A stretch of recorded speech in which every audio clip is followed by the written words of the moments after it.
आकर्षण का नियम, लॉ ऑफ अट्रैक्शन। आजकल बहुत से वैज्ञानिक इसके बारे में बताते हैं, लेकिन यह आकर्षण का नियम प्राचीन समय से चला आ रहा है।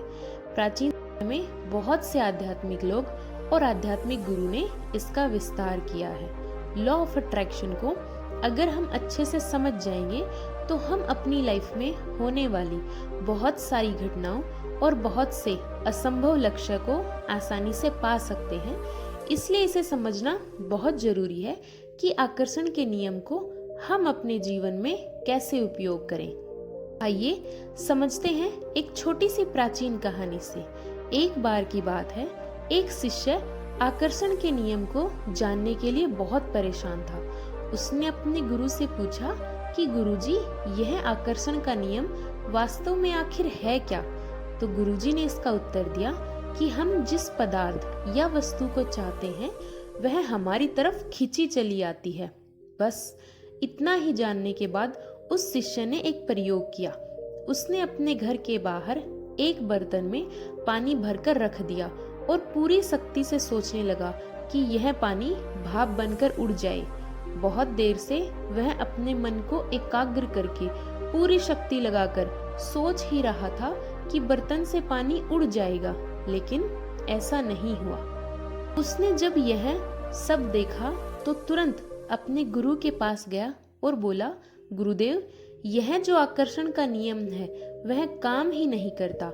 मैंने सुबह एक प्रयोग किया था। एक बर्तन में पानी रखकर पूरी शक्ति से एकाग्र होकर सोच रहा था कि बर्तन में पानी भाप बनकर उड़ जाए, लेकिन गुरुदेव, ऐसा बिल्कुल नहीं हुआ।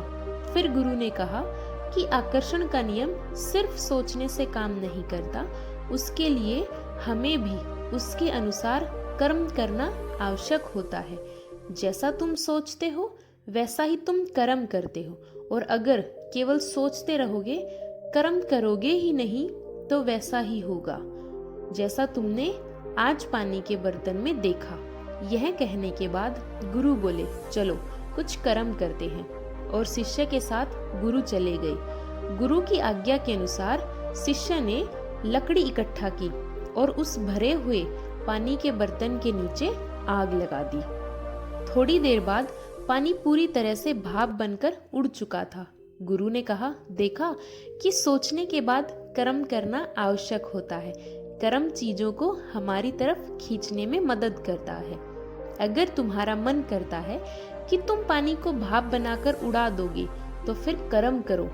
शिष्य के मन में एक सवाल और आया कि अगर कोई कर्म ही ना करे तो इसका मतलब उसके जीवन में कुछ भी घटित नहीं होगा। तो फिर गुरु ने कहा, एक काम करो, उस बर्तन में फिर से पानी भर कर लाओ। शिष्य ने गुरु की आज्ञा मानते हुए दोबारा से बर्तन में पानी भरा। गुरु ने शिष्य को कहा, अब इस बर्तन को अपने घर के बाहर रख दो और इस पानी के बारे में तुम कुछ भी मत सोचो, कुछ कर्म मत करना, देखे क्या होता है। और हाँ, एक बात का ध्यान रखना, इस पानी को कोई पिए ना, न ही कोई मनुष्य और ना ही कोई पक्षी और ना ही कोई जानवर। शिष्य ने कहा, ठीक है। उस दिन सुबह से शाम हो गई, लेकिन बर्तन के पानी में कोई फर्क नजर नहीं आया। पानी जैसे का जैसा ही था। यह देखकर वह हैरानी से दौड़ते हुए गुरु के पास गया और बोला, गुरुदेव, आज सारा दिन लग गया, लेकिन उस बर्तन के पानी में कोई फर्क नजर नहीं आया। यह सुनकर गुरुजी मुस्कुराए और बोले, कुछ दिन बीतने के बाद तुम दोबारा आना, लेकिन उस बर्तन के पानी के बारे में कुछ भी नहीं सोचना है। फिर दूसरे दिन शिष्य ने देखा कि बर्तन के पानी में कोई ज्यादा बदलाव तो नहीं है। लगभग पानी का आयतन उतना ही था, बस नाम मात्र का ही कम दिख रहा था। इसी तरह समय बीतता गया। ठीक 7 दिन बीतने के बाद उस बर्तन का पानी पूरी तरह से खाली हो गया। यह देखकर शिष्य तो आश्चर्यचकित हो गया और दौड़कर गुरुजी के पास गया और बोला, गुरुदेव, उस बर्तन का पानी शायद कोई पशु या पक्षी पी गया है। बर्तन बिल्कुल खाली हो गया है। उन्होंने कहा, किसी ने उस बर्तन को खाली नहीं किया। तुम्हारे चाहने या ना चाहने से इस पानी को कोई भी खाली होने से नहीं रोक सकता था। इस पानी को भाप बनने या जमने से कोई नहीं रोक सकता है। यही ब्रह्मांड का नियम है और यह स्वाभाविक रूप से चलेगा। अगर तुम कर्म करो तो यह हो सकता है कि जिस पानी को उड़ने में 7 दिन लगे वह क्रिया कुछ ही क्षणों में की जा सकती है। फिर शिष्य के दिमाग में एक सवाल और आया कि गुरुदेव, जो लोग कर्म करते हैं या चाहते हैं, क्या वह उन्हें हमेशा मिलता है? तो उन्होंने कहा, नहीं, हमेशा चाही गई वस्तु हमेशा हमारे अनुसार नहीं मिलती। शिष्य ने कहा, आखिर ऐसा क्यों गुरुदेव? हम जो चीज चाहते हैं उसे पाने के लिए हम कर्म भी करते हैं, फिर भी वह हमें क्यों नहीं मिलती? तो इससे आकर्षण का नियम झूठा साबित नहीं हो जाएगा? फिर गुरु ने कहा, नहीं, ऐसा नहीं है। हमारी सोच के प्रति समर्पण के कारण ऐसा होता है। अगर हमारे विचार अच्छे नहीं हैं, अगर हमारी सोच अच्छी नहीं है, तो कर्म करके भी हम उसे पा नहीं सकते जो हम चाहते हैं। फिर शिष्य ने कहा, मैं कुछ समझा नहीं। तो गुरु ने कहा, इस बर्तन में दोबारा पानी भरकर ले आओ। और शिष्य के पानी लाने के बाद दोनों शिष्य और गुरु एक गुफा के पास चले गए। गुरु ने शिष्य से फिर कहा कि तुम्हें इस गुफा के अंदर जाना पड़ेगा। क्या अभी भी तुम्हें सवालों का जवाब चाहिए? तो शिष्य बोले, हाँ गुरुदेव। तो फिर गुरुदेव ने कहा कि तुम्हें इस गुफा के अंदर जाना है और इतना अंदर जाना है जब तक कि तुम्हें ठंड ना लगने लगे। गुफा के अंतिम छोर पर यह पानी ठंड की वजह से जम जाएगा और बर्फ बन जाएगा। गुरु ने फिर पूछा, क्या तुम्हें अभी भी अपने सवालों का जवाब चाहिए? तो शिष्य ने कहा कि हाँ गुरुदेव। तो गुरु ने कहा कि याद रहे, तुम्हें इस गुफा से ठीक 2 दिन बाद बाहर आना है। ठीक 2 दिन बाद ही पानी बर्फ में बदल जाएगा और तुम्हें इस बर्तन में जमा हुआ बर्फ को लेकर बाहर आना है। शिष्य गुरु की आज्ञा मानकर गुफा में चला गया। गुफा के अंदर जाते जाते उसे एक ऐसी जगह मिली जहाँ अत्यधिक ठंड थी, लेकिन वहाँ पानी नहीं था। शिष्य ने सोचा, क्यों नहीं यहीं बैठ जाएं? 2 दिन में बर्तन का पानी आसानी से बर्फ जम जाएगा। गुफा का वातावरण ऐसा था जिससे प्यास लग रही थी। कुछ देर तो शिष्य रुका, लेकिन बाद में उससे रहा न गया। उसने इधर उधर देखा, लेकिन कहीं भी उसे पानी नहीं मिला। फिर उसने सोचा, क्यों न मैं थोड़ा सा पानी इसी बर्तन में से पी लूं, और वैसे भी यह पानी तो बर्फ बन जाएगा, तो इससे पानी का लेवल भी पता नहीं चलेगा। यह सोचकर वह उस बर्तन से थोड़ा सा पानी पी गया, लेकिन उसे प्यास इतनी लगी थी कि उसकी प्यास बुझी ही नहीं। कुछ समय और बिताने के बाद उसकी प्यास और बढ़ गई, लेकिन पानी में बर्फ की मात्रा बढ़ने लगी और वह सोचा, गुफा के थोड़ी दूर बाद गर्मी है, वहां जाकर बर्फ पिघलाकर थोड़ा और पानी पी लूंगा। और वैसे भी गुरु ने सिर्फ बर्फ लाने को कहा है, मैं बर्तन में थोड़ी सी बर्फ लेकर चला जाऊंगा। और इस तरह करके उसने थोड़ा थोड़ा पानी पी लिया। बार बार पीते पीते 1 दिन बीत गया और बर्तन का पानी आधा हो चुका था। ठीक दूसरे दिन उसे प्यास इतनी जोरों से लगी थी कि उसने बर्तन का पूरा पानी पी लिया और बर्तन का पानी आधा हो चुका था।